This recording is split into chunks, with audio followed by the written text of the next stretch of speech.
And I believe this album deserved a big tour with a lot of shows. Why didn't that happen? It didn't have. It was a bit. We had one big problem with that release. We had one show only, actually, and we played on the Popcom, which is a fair convention for record companies in Germany. It was kind of big thing, and there was the SPV was our record company, and every, like in Cannes, for example, you know, like every film company does its party, you know, and you have this event, and there would be some stuff, you know. And on the SPV event, we were the band, and it was funny event because it was like a record, like the biggest brothel in whole Europe.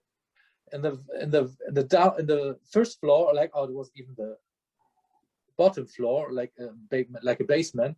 There was a club that they could never get the license to be a brothel, and it was an Oriental club, so they rented it out for special occasions, right?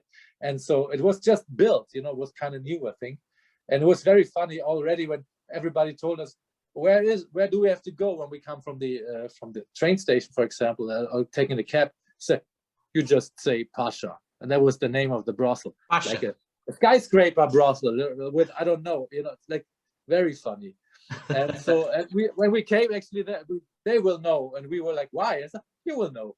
So we came there, and we knew it was a big brothel, so every cab driver knew this, and we played down there in this Oriental club, a very nice club, and had this one show with a string section on stage. We had like 10 people, I don't even remember, 12, I don't remember, a string section, like real strings.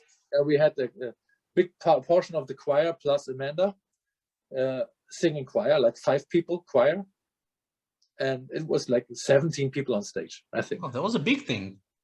Oh, it was very cool. It was like just 200 people invited, right? 250 maybe. Do you have any recordings of this? No, nothing. No video, some photos. It's ridiculously stupid. Nobody recorded this. I mean, now knowing the fact, this is not what we planned. This was just an event, and then everything should start. So we would have promo events in France, and then we wanted to play and this and that. But what happened was I was on a promo tour on the 11th of September, 2001. Wow. You know which date this is? Oh man, no, really? Yes, was the first day of the promo tour. So I was sitting actually in the radio station in Italy, in Milan, in my first interview, and I saw this like TV, and suddenly while I was doing the interview, people are gathering around the TV, and I saw this plane crashing into that thing, and I thought like to myself, why are they fucking watching a movie now while we're doing an interview here in the studio, right? It's ridiculous. What is happening? It's weird, you know? And then I realized that this is actually happening, right? And you can imagine what happens to a promo trip for several countries on the 11th, 9/11, right? And so next day we were flying to Spain, so everything was fucked up in a way. The flights were canceled? No. There was nobody in the plane, but the planes were very, very empty.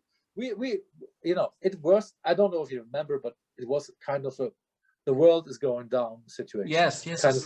Then it really was like, people thought like, is this gonna be the start of a world war?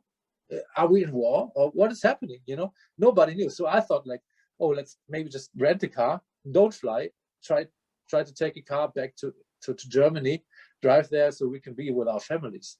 That was our first thought. I mean, it was really like that. It wasn't just like something far away. Suddenly the whole world was taken down. And so, but then we decided, okay, we continue, and we went to the airport the next day, and our flight to Spain, I think it was Madrid, it was almost empty. Like nobody dared to fly. It was like weird. Everyone's scared.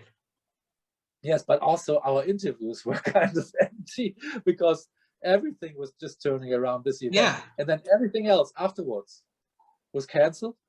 All the events that we had for promo Also, I had like a deal, a publishing deal offer, a very good one, was taken down, and then the album came. Man. It was taken on hold because all the deals were on hold for 3 months, and then the album came out, and it wasn't doing as it was supposed to do, budget-wise, right?